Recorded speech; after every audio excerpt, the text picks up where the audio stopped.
আমাদের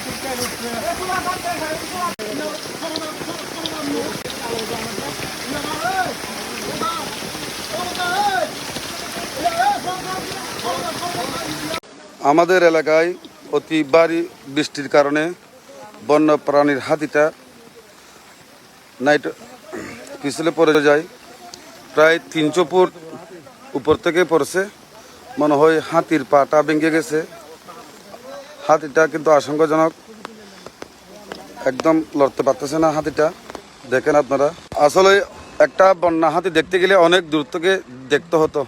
আজকে দেখছি সরাসরি একদম কাছে, বন্যার হাতির কাছে চলে আসলাম। দেখেন, কিন্তু আমার জানা মতো হাতিটা মরে যেতে পারে, কিন্তু পিছনের পা দুইটা একদম মানে অচল হয়ে গেছে, একদম লড়াচড়া করতে পারতেছে না। হাতিটা কিন্তু অনেক কষ্ট পাচ্ছে। সবাই দোয়া করবেন হাতিটার জন্য যেন সুস্থ হয়ে উঠে।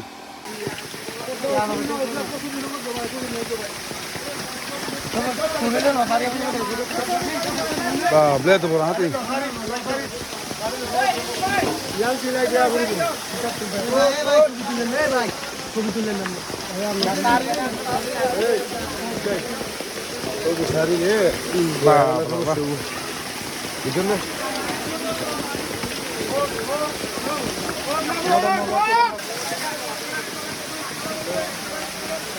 Một mà mua